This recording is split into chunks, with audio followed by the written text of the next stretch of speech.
السلام علیکم ورحمۃ اللہ وبرکاتہ۔ یہ شام کا وقت ہے اور میں بجنا کے پہاڑ پر چپرگٹھ کے مقام پر موجود ہوں، ذرا اس سے اوپر، اور یہ آپ دیکھ سکتے ہیں کہ خوبصورت وادی پکھل، وہ اوپر شنکیاری کو آپ دیکھ سکتے ہیں، شنکیاری کی آبادی ہے، خوبصورت آبادی، اور وہ سامنے میرا گاؤں بیدادی کی آبادی ہے، اور وہ شنئی بالا، اور اس کے سامنے وہ جگہ جو ہے ڈوڈیال، اور ڈوڈیال کے ساتھ پھر آپ کو ہزارہ یونیورسٹی، اور یہ نیچے بجنا گاؤں، ایک بہت خوبصورت جگہ جہاں سے آپ کو 360 ڈگری ویو مل رہا ہے۔ وہ دور آپ کو پیچھے مانسیرا بھی نظر آ رہا ہوگا، کافی دور پیچھے ہیں۔ تو یہ سی پیک بڑا زبردست ویو یہاں سے آپ کو نظر آتا ہے۔ یوں سمجھیے کہ ایک روح کی خوشی اور پاکیزگی اور تازگی کے لیے یہ بہت اہم امپورٹنٹ ہے جگہ ہے۔ اور یہ آج کل یہاں پر کچھ کرینیں آئی ہوئی ہیں جو کام کر رہی ہیں، پتھر نکالنے کا کام یہ لوگ کر رہے ہیں۔ تو ایک ایسا سکوت جس پہ تقریر بھی فدا ہو، وہ جو غالب نے کہا ہے۔ اس وقت ہوا آپ محسوس کر سکتے ہیں، تو ہر چیز جو ہے بہترین ہے اس ٹائم یہاں پر۔ یہ بجنا میرے آباء و اجداد کا گاؤں، تاریخی گاؤں۔ یہاں پر ہمارے جد امجد میر سید شاہ رحمۃ اللہ علیہ جو ہے وہ آئے اور انہوں نے اس جگہ کو آباد کیا، اور ہمارے خاندان کی یہاں پر بنیاد رکھی۔ اس کے علاوہ یہاں پر دودال سواتھی قوم جو ہے وہ بڑی تعداد میں آباد ہے، اور یہاں کی بیشتر زمینیں انہی کی ملکیت میں آتی ہیں۔ اور یہاں پر کے اولیاء کرام میں حضرت شمیر علی بابا، شیخ بابا، اور حضرت میر سید بابا اور بدیوان بابا رحمۃ اللہ علیہ مشہور و معروف ہیں، اور یہ اولیاء کا گاؤں اس کو کہا جا سکتا ہے۔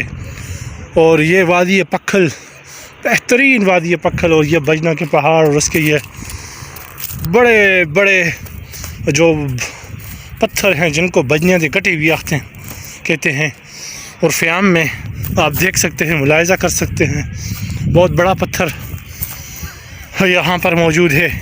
اور یہ پتھر اب جا کر ماربل کے بزنس والوں کی نظر میں آیا ہے، اور وہ اس کو نکال کر ابھی لے جانا شروع ہوئے ہیں۔ ماقبل تو خیر کسی کا دھیان اس طرف نہیں گیا، البتہ اب جا کر لوگ اس طرف متوجہ ہوئے ہیں۔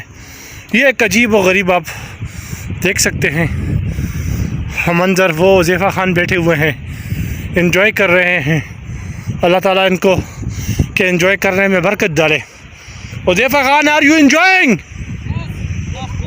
Okay, I'm coming to you.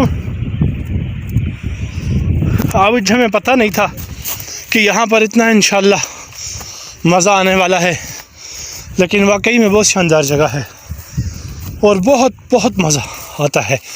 ہم اکثر دور و دراز جاتے ہیں اور قرب و جوار کو اگنور کر لیتے ہیں۔ یہ قرب و جوار میں جو ہماری جگہ ہیں، یہ بعض اوقات دور دراز جگہوں سے زیادہ خوبصورت ہوتی ہیں۔